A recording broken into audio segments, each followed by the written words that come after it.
मैया सीता जब मिलते नर्मदा अनसुईया, जैसे मच्छरों का अवलोकन करने वाली हमारी मातृशक्ति, भारत के होनहार कर्णधार निम्न बाल गोपाल, सभी लोगों के चरणों में मेरा कोट कोट वंदन अभिनंदन स्वीकार। अभी आप लोग हमारे परम जो है आदरणीय और पूजनीय हमारे ज्येष्ठ भ्राता श्री अंशुल मिश्रा दादाजी के द्वारा आप लोग भजनों का आनंद ले रहे थे। यार का है से भैया का खड़े कर ले भाई, पता नहीं कहाँ बिगड़ी है। आगे डिस्टर्ब कर रहा है रोज ना हो।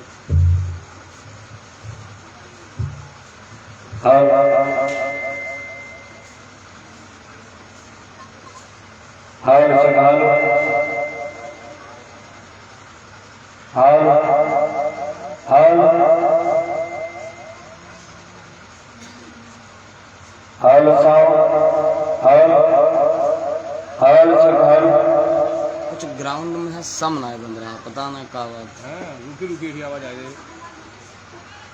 देखो बेटा क्या है।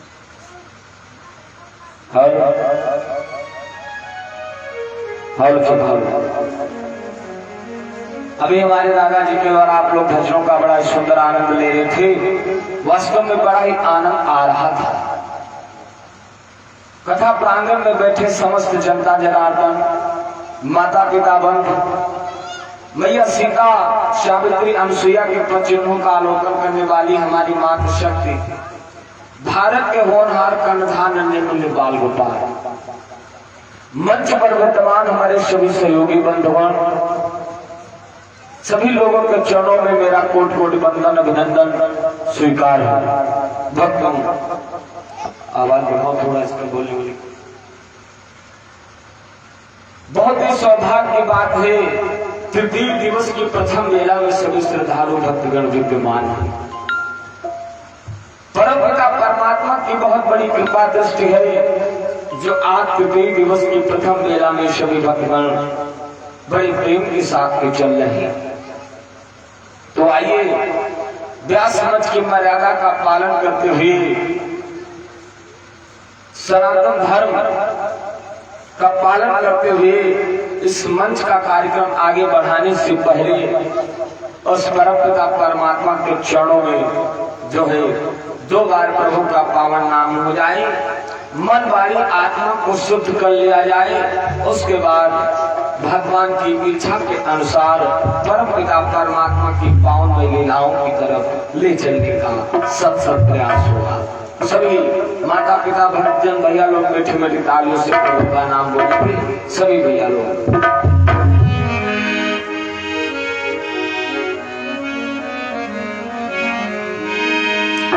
माता जी का पावन नाम सभी लोग बोलेंगे मीठी मीठी तालियों के साथ।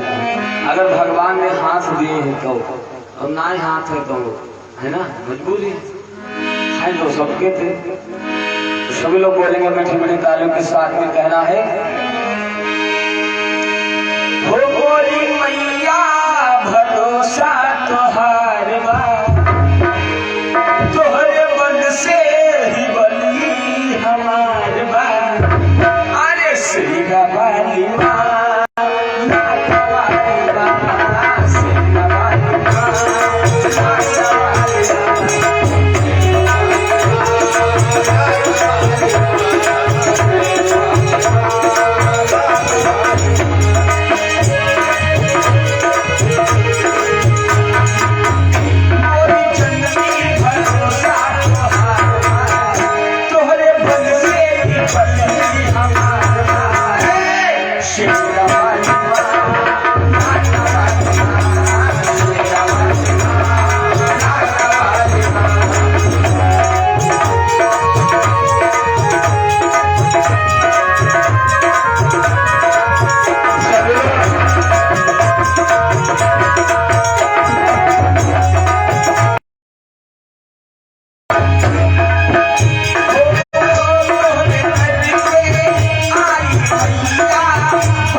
भक्तों, चलते चलते तृतीय दिवस की प्रथम बेला में सभी भक्तगण विद्यमान है।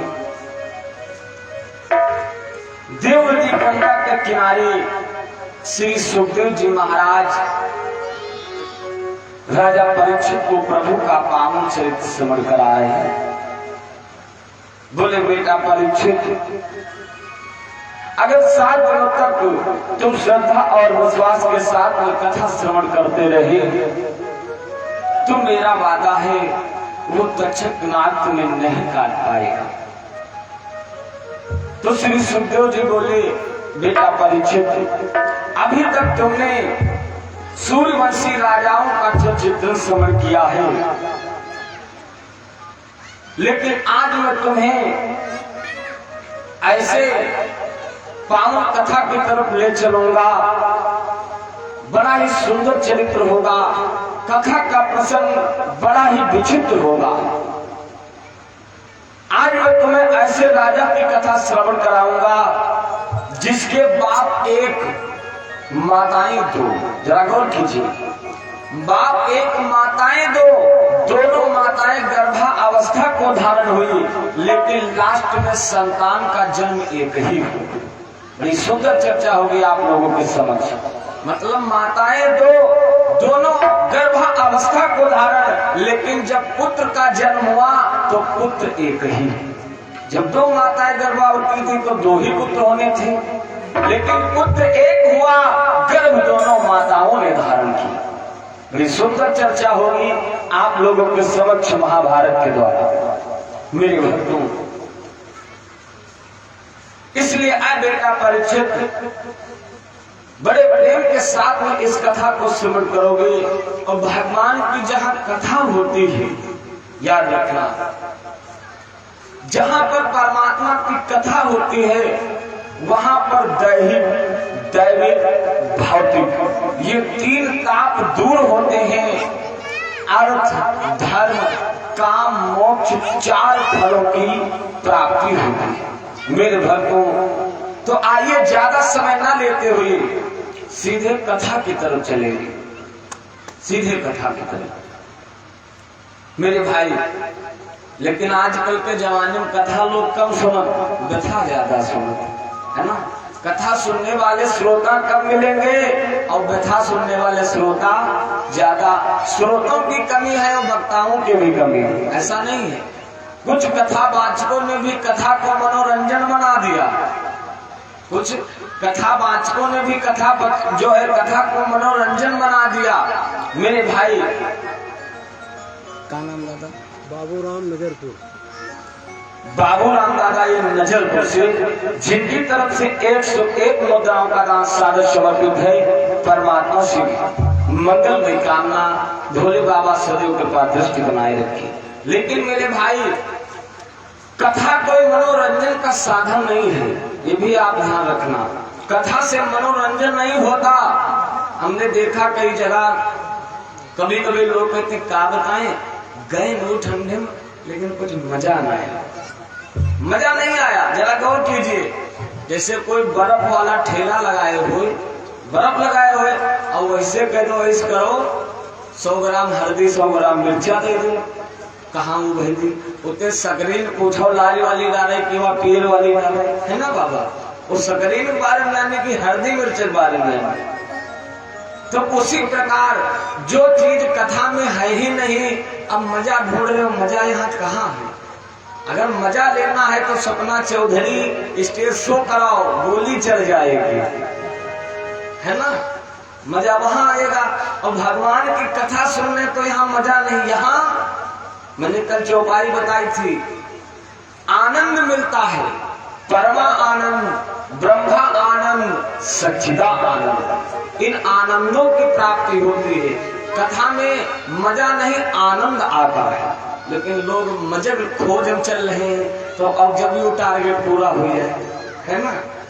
अभी तो टारगेट पूरे मजे नहीं आ रहा तो क्या करें।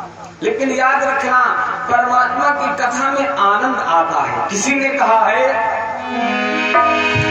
बिंदु जी की एक चीज है, जरा गौर कीजिए, कि आनंद लुट रहा है। परमात्मा की कथा में आनंद लुटता है, कि आनंद आनंद लुट रहा है, अरे मोहन तेरी गली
जितना लूट सको उतना लूटो, पैसा नहीं लगता इसमें। और हुआ अभी कोई नाच नौटंकी तो सब हम तो देखे थे, पता नहीं कौने हिसाब से रखे थे, मुरी जब खत्म ना हो तो सरसर चले कर, है ना। तब वहां कहते अब जाए मजा, जब 10,000 गड्डी चली गई अब जाए कुछ मजा आ। ये है और भगवान की कथा में आनंद लुट रहा है, जितना मन चाहे उतना लूट। कोई पैसा कोई कौड़ी नहीं लगता। किसी कवि ने और कहा है एक लाइन, फिर भी लोग भूल जाते हैं कि पिसारो हरि नमवा और पिसारो प्रभु नमवा। अरे कौनी मदरूरी, फिर भी भूल जाता है इंसान। अरे कौनी मदरूरी, पिसारो हरि नमवा।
समाज में भगवान की कथा से लोग दूर होते चले जा रहे हैं। नाच नौटंकी ऑर्केस्ट्रा डीजे स्टेज शो इससे नजदीकियां बढ़ा रहे। समाज धीरे धीरे भ्रांतियों की तरफ बढ़ता जा रहा है। जबकि ये हम भी जहाँ कुछ पूछो यार कथा भागवत तो बहुत बढ़िया चीज है, बहुत अच्छी चीज है, कहाँ जिसे कहा सब अच्छे होते हैं, फिर पता ना यू करावे कौन लागत है ना।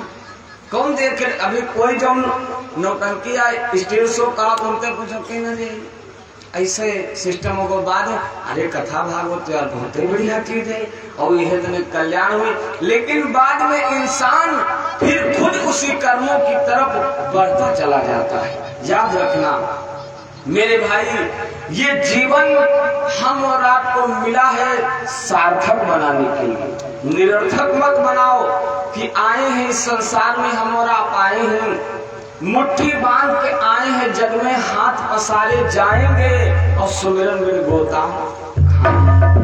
ये मत सोचो कि हमें कोई देखता नहीं, हम जो कर रहे हैं अपने मन से कर रहे हैं। अरे इंसान इंसान को नहीं देखता, लेकिन परमात्मा सब कुछ देखता है। वो जब हम भगवान से दूरी बना लेंगे, भगवान ने कहा है गीता में कि तुम मेरे लिए 2-4 कदम चल करके देखो, मेरी तरफ थोड़ा सा चल करके देखो। वो आने पर अगर मैं नंगे पैर दौड़ता हुआ ना हूं तब कहना, तुम आओ तो हमारी शरण में थोड़ा सा आओ। भगवान कहते हैं तुम हमारे लिए थोड़ा सा धन खर्च करके देखो, समय आने पर अगर कुबेर के भंडार न खोल लो तब कहना। वक्त तो आने दो, वक्त का इंतजार कीजिए। वो किसी का इंतजार नहीं करता है, समय चलता रहता है, कब किसका समय बदल जाए कोई नहीं जानता। ईश्वर ने 6 चीजें आज भी अपने हाथों में ले रखी, अगर वो भी इंसान को दे दें तो विधाता हुई खुदा ही है ना। परमात्मा के हाथ में हानि लाभ जीवन मरण जस अबजस विधि हाथ, ये परमात्मा के बस में चीजें हैं। अगर ये भी इंसान को मिल जाए ना, जबकि हम सांस ले रहे हैं, सांस में चली परमात्मा के नाम की बदौलत, ये सांस ईश्वर की बदौलत चल रही है। ये जान जिस्म में है श्री राम की बदौलत, है ना। अगर ये जान है प्राण है तो भगवान की बदौलत है, और हम भगवान से दूर जा रहे हैं तो कैसे काम चलेगा। इंसान पृथ्वी पर इसलिए आया है कि उसका कल्याण हो। लोग कथा भागवत सुनते हैं कि हमारा समाज सुधरे, इसलिए नहीं कि हमारा समाज बिगड़ जाए।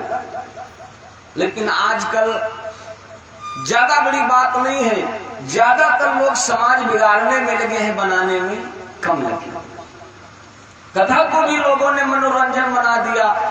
जब कथा होती तो प्रेम के साथ में कथा सुनी जाती थी, झांकी हो। और हम तो देखे कहीं कहीं महाराज को चटपटा सुना हुआ करो, हंसी नहीं ना हो, चटपटा चटपटा चाट पकौड़िया की खट्टी उड़ा दे, साथ हम दही उड़ा दे।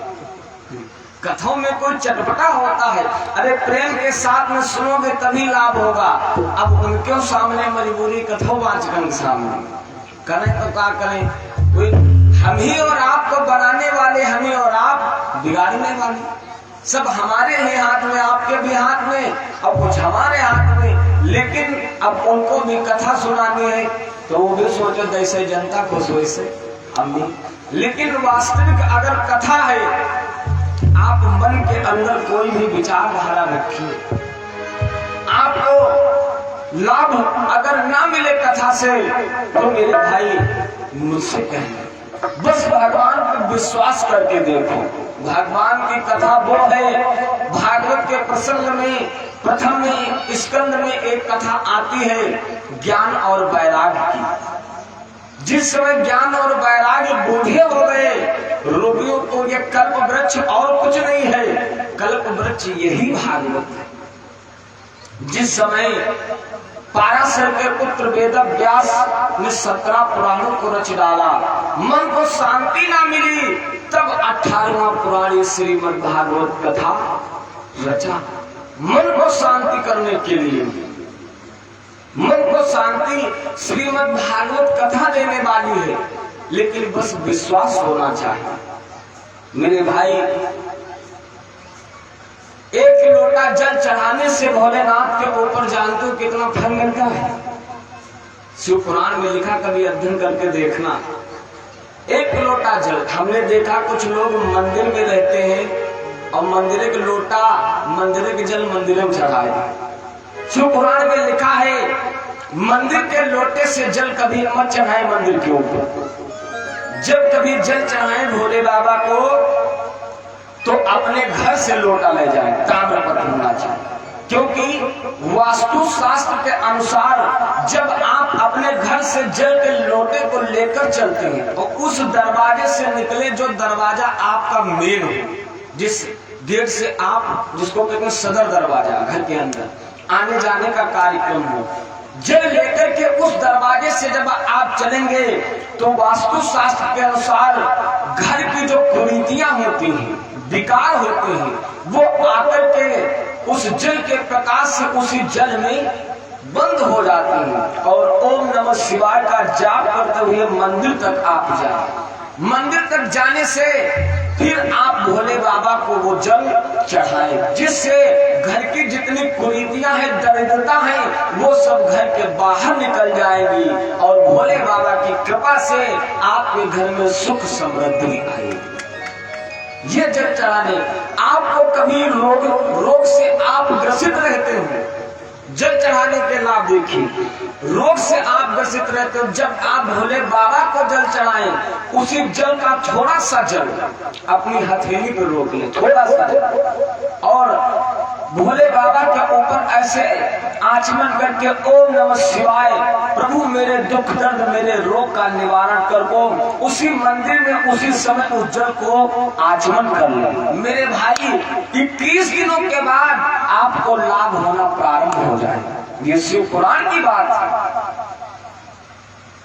यहाँ तक शिव पुराण में कैंसर जैसी बीमारी का वर्णन बतलाया गया है। जितने पात्र आप भोले बाबा को चढ़ाते हैं बेलपत्र, याद रखना, बेलपत्र उतने ही बेलपत्र को भोले बाबा से विनय कर ले आइए कि प्रभु हमें ये परेशानी, मैं आपसे ये पत्र लेने के लिए आया। उतने ही पत्र आप तुलसा के ले लीजिए। कितने? जितने बेलपत्र उतने तुलसा, और इन उतने ही पत्र आप नीम के ले लीजिए। इन तीनों पत्रों को चंद्रमा की चांदनी में छत के ऊपर सुखाएं। चंद्रमा की चांदनी में छत के ऊपर सुखाएं। जब छत के ऊपर आप सुखाएंगे, फिर जो है सुखाने के बाद बढ़िया सूती कपड़े में 2-3 बार इसको रगड़ करके चूर्ण बना लें। चूर्ण बनाने के बाद जो है आप इसको 1-1 चम्मच लेना प्रारंभ कर दें।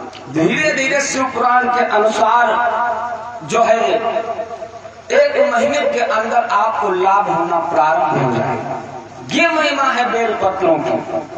सोमवार के दिन, चतुर्थी के दिन और अष्टमी नवमी के दिन बेलपत्र को तोड़ना नहीं चाहिए। अगर जो है सावन में सोमवार पड़ रहा है तो आप रविवार को शाम को ही बेलपत्र तोड़ के रखें। साथ ही साथ बेलपत्र में आपने देखा कुछ 2 बेलपत्रियां होती है, एक में कुछ 3, कुछ 4, कुछ 5, और इन बेलपत्रों का अलग अलग वर्णन भी शिव पुराण में बतलाया गया है। जो 3 बेलपत्रियां ज्यादातर लोग हमने देखा है गांव देहात में चढ़ाते हैं, एक ऊपर 2 ऐसे 3 पत्र वाली बेलपत्रियों को। जब 3 बेलपत्रियों को आप चढ़ाते हैं सावन में, तो उन बेलपत्रियों के ऊपर अगर आप ओम लिख लेते हैं, क्योंकि वो एक बेलपत्री, एक ब्रह्मा का स्वरूप, एक विष्णु का स्वरूप, एक शिव का स्वरूप, इन 3 बेलपत्रियों के ऊपर आप ओम लिख करके सावन में भोले बाबा को चढ़ाइए। मेरे भक्तों बहुत लाभ होगा, हृदय को शांति मिलेगी। 5 मुखी ये सब प्रतीक होते हैं, दुर्गा, गणेश और ब्रह्मा, विष्णु, महेश, इनका प्रतीक। 4 पत्र वाली बेलपत्रियां, इनका भी वर्णन शिव पुराण के अंतर्गत वर्णन किया गया है। भोले बाबा के ऊपर आप भरोसा करके देखिए। मेरे भाई, सूर्य को जल कराने, ये नर्मदा पुराण की बात मैं आपको वर्णन करा रहा हूँ। सूर्य को जल आप कैसे चढ़ाएं? कभी कभी लोग कह देते हैं, मन होते, कभी कभी लोग कह देते हैं कि जल की छींटे पैरों पे नहीं पड़नी चाहिए। मेरे भाई, नर्मदा पुराण में जैसे जब जल पृथ्वी पर गिरेगा तो कहीं ना कहीं तो जाएगा, उसको रखा तो जा नहीं सकता। नर्मदा पुराण में लिखा है कि जल अपने शरीर की भुजाओं को जितना ऊपर ले जा सके, जितना ऊपर, और जितना ऊपर ले जाने के बाद प्रातः जब सूर्यदेव उग रहे हो उस समय की बात है जब जल को चढ़ाना चाहिए। जितना उग रहे हो, हाथ ऊपर उठाने के बाद ऐसे आप जल को चढ़ाएं जितना आपकी शरीर नसें जो है टाइट हो सके, उतना आप हाथ ऊपर ले जाएं। फिर जल को ऐसे छोड़ें और जल की धारा को टूटने मत दें। याद रखना, जल की धारा को टूटने मत दें, और सूर्य की किरणें उस जल को चीरती हुई आपके हृदय तक लगनी चाहिए। सूर्य की किरणें उस जल को चीरती हुई आपके हृदय तक लगनी चाहिए। ओम सूर्य देवाय नमः तुभ्यं जलम शबर पया। इस मंत्र का उच्चारण करते हुए जो नित्य प्रतिदिन भगवान सूर्य को जल चढ़ाता है, हृदय के अंदर कोई चिंता इत्यादि रहती है, सूर्य जो उसका निवारण करते हैं, हृदय आपको शीतलता का प्रदान करेगा। ये भगवान की कथा है। प्रेम से बोले राघवेंद्र सरकार की। ये महिमा है भोले बाबा की, लेकिन लोग कथा नहीं सुनना चाहते हैं। मेरे भाई, आजकल तो जमाना बदल रहा है, जमाना बहुत बदल रहा है तेजी से, लेकिन मैं कहता हूँ जमाना नहीं बदला। किसी ने कहा है, जरा गौर कीजिए, जमाना नहीं बदला, लोगों की भावनाएं बदल गई। वही चंद्रमा है, वही सूर्य है, वही आकाश, वही धरती, जहाँ राम लक्ष्मण सीता दमयंती नर्मदा जैसी नारियां हुई। लोगों की विचारधाराएं बदल गई, इंसान की सोच बदल गई, इंसान की मानसिकता बदल गई। कथा एक शिक्षा है, the words and sentences you सुन लो, एक एक शब्द, एक एक वाक्य समझने के योग्य है। परमात्मा की कथा वो है मेरे भाई, अगर प्रेम हो तो परमात्मा से हो। Love is God, God is love. परमात्मा से प्रेम होना चाहिए। जो परमात्मा से प्रेम करते हैं ना, जो परमात्मा से प्रेम करते हैं, ये मैं नहीं कहता, सबसे प्रिय परमात्मा को प्रेम ही है। आप कितने पैसे वाले हो, कितने उच्च पद पर हो, अगर प्रेम नहीं है, दया नहीं है, परमात्मा के आप भक्त नहीं। स्वामी जी ने भी वर्णन किया है मेरे भाई, मानस के अंतर्गत स्वामी जी ने भी वर्णन किया है। आप लोगों ने पढ़ा होगा कई बार,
ध्यान देंगे, वरना आप लोग कहते हो कि कथा नहीं सुना रहे इधर उधर। लेकिन बात कथा से इम्पोर्टेंट यही बातें हैं।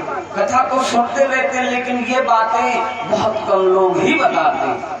जीवन में कैसे नित्य कर्म होने चाहिए। कभी कभी लोग कह देते हैं कि हम रोज दीपक जलाते हैं घी का भोले बाबा को। वास्तव में दीपक आपको जलाना चाहिए। अगर हो सके मंदिर हो भोले बाबा का, तो शाम को घी का दीपक अवश्य जलाएं।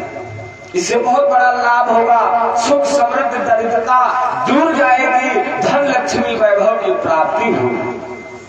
हो सके तो शाम को घी का दीपक सभी माताएं बहनें भैया लोग भोलेनाथ के मंदिर पे अवश्य जलाएं। और हो सके तो आप लोग एक लोटा जल भी जरूर चढ़ाएं। अर्जी हमारी है, मर्जी आप लोगों की। हमारा काम बताना है, आपका काम करो या ना करो ये आपकी मर्जी। करोगे तो आप ही को लाभ होगा, है ना, आप ही को लाभ होगा मेरे भाई। तो आइए कथा की तरफ ध्यान देंगे। श्री सुखदेव जी बोले, बेटा परीक्षित, बहुत ही पावन प्रसंग। मगध देश के एक राजा थे जिनका नाम था बृहद्रथ। उनकी दो रानियां थी, शिवांगना और बृहस्पति। दो रानियां थी मेरे भक्तों।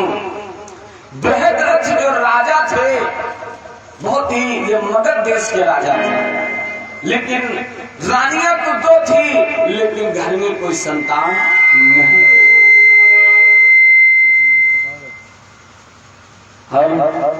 घर में कोई संतान नहीं थी।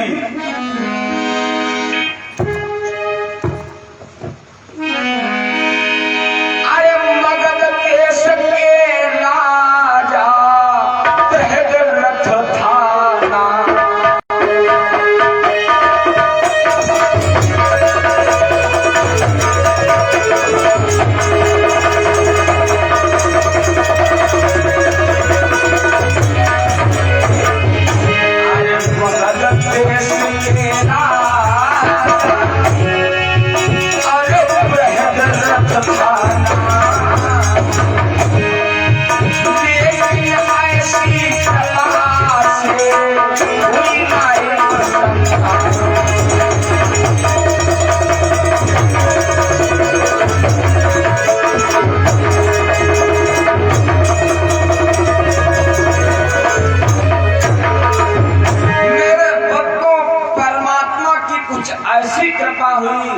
घर में कोई संतान नहीं।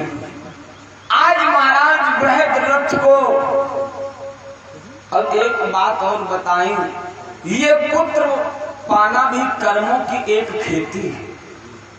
कर्मों, अगर आपके कर्म अच्छे हैं, संतान का सुख तभी आपको मिलेगा। आप ये मत सोचो, कभी कभी आप लोगों ने देखा होगा इस जन्म में बहुत पूजा पाठ भक्ति करते हैं लेकिन संतान नहीं होती है, तो कहते क्या बताएं भगवान, पता नहीं किस कर्मों का फल हमें दे रहा। वास्तविक नहीं इस जन्म में तो अगले जन्म में किसी ना किसी, आप ये मत सोचो कि पाप हमने कर दिया वो कभी लागू नहीं हुई, अगर नहीं इस जन्म में तो अगले जन्म में। वो भरना सब यही है, भोगना सब यही है, ये भी कर्मों की खेती है। और पुत्र के बगैर बाग घर आंगन सोना सा लगता है। अगर घर में बच्चे, क्योंकि बच्चे भी भगवान का स्वरूप होते, अब जिस घर में बच्चे नहीं तो वो घर कैसा है? किसी ने कहा है